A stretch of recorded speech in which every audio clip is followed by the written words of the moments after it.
কথাটা শুনে ও মাগো বলে দৌড় দিলাম নদীতে এক লাফ দিয়ে। এটা দেখে কুলসুম বলল, আরে আরে আরে কি করছো? ভয় পেও না, আমি কিছু করবো না, বিশ্বাস কর আমাকে। ওর কথার জবাবে আমি বললাম, কাছে আসবা না, আমার কোনো ক্ষতি করার চেষ্টা করবা না, বিশ্বাস করো, আমার নৌকায় উঠো, আমি কিচ্ছু করবো না, ওঠো। ওর কথায় ভয় ভয়ে নৌকায় উঠলাম। উঠে ওকে বললাম, এই তুমি সত্যি পড়ি নাকি বোকা বানালে? আমি সত্যি পড়ি, কোনো মানুষ না, আমাকে ভয় পেও না, তোমাকে আমার ভালো লাগে তাই তোমাকে এই গোপন কথাগুলো বললাম। জমিদার বাড়িতে সত্যি অনেক সোনাদানা আছে, বুঝলা? আমি তোমাকে বলবো কোথায় আছে আর কিভাবে পাওয়া যাবে। তাই নাকি? কিন্তু ওই বাড়িতে ঢোকা তো অত সহজ না। আচ্ছা বলো কিভাবে যাব, কখন যাবো আর কিভাবে? তখন কুলসুম বলল, যে সে রাতে ওই জমিদার বাড়ি থেকে লাভ নেই, ওখানে যেতে হবে অমাবস্যার রাতে। কুলসুমের মুখে কথাটা শুনে আমি বললাম, তাই নাকি? তাহলে অমাবস্যা রাত কবে আর যাব কিভাবে? রাত্রের বেলা একা বের হতে ভয় করে, আর আমি নাকি যাব পুরনো জমিদার বাড়িতে মাটি খুঁড়ে সোনার কলস বের করে নিয়ে আসতে। কেন পারবে না? সোনাদানা পাবার ইচ্ছে নেই নাকি? বড়লোক হতে চাও না? কিন্তু আমার তো ভয় করে। ভয়ের কিছু নেই, তুমি চাইলে তোমার বন্ধুকে সাথে নিতে পারো। তোমার কি বিশ্বাসী কোনো বন্ধু আছে? আছে, সাগর আমার ভালো বন্ধু। তাহলে কি সাথে নিবে? সমস্যা কি? তুমি ওকে বলে দেখো, রাজি হবে নিশ্চয়ই। কি জানি রাজি হবে কিনা, ওর বাবা মেম্বার, যদি কোনো কারণে ধরা পড়ি তখন কি হবে? আরে বোকা, ধরা পড়বে না, বললাম না। আমি পড়ি হয়ে তোমাদের সাহায্য করবো, কোনো সমস্যা নেই। এবার চলো তোমাকে বাসায় রেখে আসি, একটু পর ফজরের আজান হয়ে যাবে। এই বলে সেদিনের মতো বাসায় চলে আসলাম। বাসায় আসার কিছুক্ষণ পর ফজরের আজান হয়ে যায়। বাকিটুকু সময় আর ঘুমাইনি। সকালবেলা সাগরের সাথে দেখা করলাম। দেখা করে সাগরকে বললাম, সাগর শোন, একটা গোপন কথা আছে। কি আবার গোপন কথা, বল শুনি। একটা গুপ্তধনের সন্ধান পাইছি, আমরা বড়লোক হয়ে যাব। মানে? আরে ওই পুরনো জমিদার বাড়ি আছে না, সেই বাড়িতেই 7-7টা কলসে সোনা দানা, সোনার মোহর পুঁতে রাখা আছে। কি? আরে কি বলিস, পাগল হলি নাকি? ওই বাড়িটা তো পাহারা দিয়ে রাখা, যাতে কেউ ঢুকতে না দেয়। আর তুই কার কাছ থেকে শুনলি এসব? জেনেছি একটা পরীর কাছ থেকে। তুই পরীর কাছ থেকে শুনেছিস? শালা সকাল সকাল বোকা বানালে আমাকে, তাই না?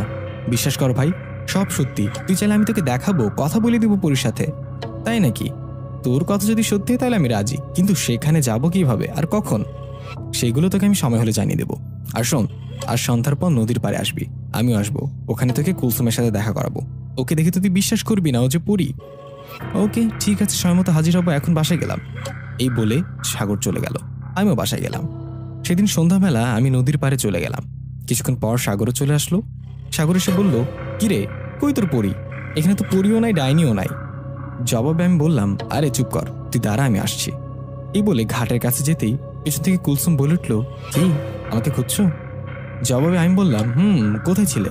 একটা কথা ছিল, আমার বন্ধু সাগর আমার সাথে যেতে রাজি হয়েছে, কিন্তু ও তোমাকে দেখতে চাই, কথা বলতে চাই। তাই নাকি? কিন্তু আমাকে দেখে ভয় পাবে না তো? আরে না, ভয় পাবে না, চল আমার সাথে, তুমি যাও, আমি আসছি। এই বলে সাগরের কাছে চলে আসলাম। সাগর আমাকে দেখে বলল, আরে কই গেছিলি? কখন থেকে দাঁড়িয়ে আছি, কই তোর পড়ি? তোর পেছনে তাকা। আমার কথা শুনে সাগর পিছনে তাকিয়ে কুলসুমকে দেখতে পেয়ে ওকে দেখে সাগর বলে, আপনি কি আপু? সন্ধ্যাবেলা নদীর পাড়ে কি করছেন? বাসে যান। আরে বলো, ও হলো পড়ি, ওর নাম কুলসুম। হাই হাই, এত সুন্দর কেন? হাই, কেমন আছেন? আমি ভালো আছি, তুমি কেমন আছো? ভালো আছি, মাশাআল্লাহ, কত সুন্দর তুমি। এই নিশাত শোনো, আমার সোনাদানা পেলে আমি কুলসুমকে বিয়ে করব। যা শালা ভাগ, সিরিয়ালে আমি অপেক্ষা করছি, ও এসে বলে বিয়ে করবে। বললেই হলো নাকি? দেখ ওর সাথে আমাকে কেমন মানাবে। ওর পাশে থেকে বলদ বলদ লাগবে, ওর সাথে মানাবে আমাকে। আমাকে দেখিস না, আমার মধ্যে একটা রাজা রাজা ভাব আছে, পকেটে 1 টাকাও নেই, রাজা রাজা ভাব। কুলসুমের সাথে আমার বিয়ে হলে তোকে একটা ভালো মেয়ে দেখে প্রেম করিয়ে দেবো, চিন্তা করিস না। দূরে গিয়ে মশালা, আমার একটাই জিএফ, সেটা কুলসুম। আমাদের দুজনের ঝগড়া দেখে কুলসুম বলল, বুঝেছি। আচ্ছা তোমরা দুজনে একটু পিছনে ঘুরে তাকাও তো। ওর কথায় আমিও সাগর পেছনে ঘুরে তাকালাম। তখন কুলসুম বলল, এবার আমার দিকে তাকাও।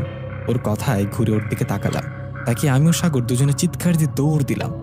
আমাদের দৌড়াতে দেখে পেছন থেকে কুলসুম বলল, আরে আরে দাঁড়াও, ভয় পেও না, এটা আমি, আমারই চেহারা, আমি রূপ বদলিয়েছি। কুলসুমের কথায় দাঁড়িয়ে গেলাম। কি যে ভয় পেয়েছিলাম, কিন্তু কুলসুমের চেহারা তো ভয়ানক কেন? সুন্দর মুখটা কতটা ভয়ানক হয়ে গেছে দেখলেই ভয়ে শরীরের লোম দাঁড়িয়ে যায়। আমাদের থামিয়ে কুলসুম বলল, এখন তোমাদের ভালোবাসা কোথায় পালালো হুম? দুজনে তখন একজন আরেকজনের দিকে তাকালাম। তাকে আমি সাগরকে বললাম, এবার ঠিক আছে না? তোর বউকে সুন্দর লাগছে, ফালতু কথা বলবি না। বিয়ে হলো না কিসের বউ? আমার কোনো বউ নেই, আমি কাউকে পছন্দ করি না। ও নাকি তো জিএফ বা তোদের খুব ভালো মানাবে। চুপ কর, আমি সিঙ্গেল, আমার কোনো জিএফ নেই, বুঝলি? একটু আগে না বললি ওকে বিয়ে করবি? এখনো রূপ বদলিয়েছে তাই এমন করছিস, তাই না? তুইও বলেছিলি ও তোর জিএফ, এখন কি হলো তোর? আমাদের ঝগড়া দেখে কুলসুম আবারও বলল, তোমরা কি থামবে? এখানে কি ঝগড়া করার জন্য আসছো? ওর কথা শুনে আমিও সাগর চুপ হয়ে দাঁড়িয়ে রইলাম।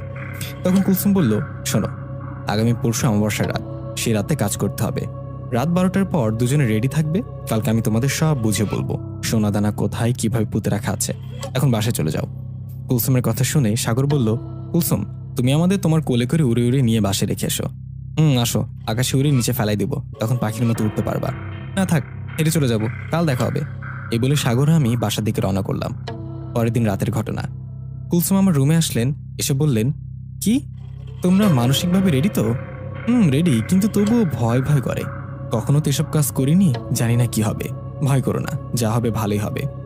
মানুষের ভয় না হয় বাদ দিলাম, জিনের ভয়ও তো হয়। জমিদার বাড়িতে জিনদের বসবাস, ওসব কিছু হবে না। এই নাও দুটো তাবিজ, একটা তুমি হাতে বাঁধবা আর একটা সাগরকে দিবে। ও হাতে বাঁধবে, আশা করি কোনো সমস্যা হবে না। যদি সিকিউরিটি গার্ড তোমাদের ধরে ফেলে তাহলে আমি তোমাদের রক্ষা করব, কোনো চিন্তা নেই। কাল অমাবস্যার রাত, তুমিও সাগর রেডি হয়ে নদীর পাড়ে আসবা, আমি ওখানে থাকবো। তোমাদের বলবো কোথায় আছে সেই সোনার ভরা কলস। এই বলে চলে গেল কুলসুম। পরের দিন সকালবেলা সাগরের সাথে দেখা করে সব বুঝে বললাম ওকে, আর বললাম রাতে নদীর পাড়ে আসিস, সময় মতো আমিও আসবো, কুলসুম ওখানে থাকবে। এই বলে বাসায় চলে আসলাম। ভয় হচ্ছে কি যে হবে জানি না। যাই হোক, রাত হলো। রাতে সবাই যখন ঘুমিয়ে পড়লো তখন আমি আস্তে করে বেরিয়ে পড়লাম নদীর দিকে। রাত তখন 11টা। নদীর পাড়ে পৌঁছে দেখি কুলসুম সেখানে অপেক্ষা করছে। আমি পৌঁছানোর কিছুক্ষণ পর সাগরও চলে আসে। আমাদের দুজনকে দেখে কুলসুম বলে, যাক, সময় মতো আসছোস। সাথে করে কোদাল নিয়ে আসছিস তো? আমি নিয়ে আসছি, চিন্তা করিস না। কুলসুম আমাদের উদ্দেশ্য করে বলল, এখন মনোযোগ দিয়ে শোনো, তোমরা জমিদার বাড়ির গেট দিয়ে ঢুকবা না, সেখানে গার্ডরা পাহারায় থাকে। তোমরা ঢুকবা পুকুর পাড়ের দিকের দেয়াল টপকিয়ে। ওর কথা শুনে আমি বললাম, আচ্ছা, তারপর জমিদার বাড়িতে ঢুকে কোন দিকে যাব?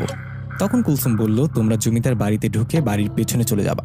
সেখানে জমিদারের ফুলের বাগান ছিল, এখন ফুলের বাগান নেই, জায়গাটা লতা পাতা দিয়ে জঙ্গলের মতো হয়েছে। সেখানে মাটিতে পুঁতে রাখা আছে সোনাদানা ভর্তি কলস।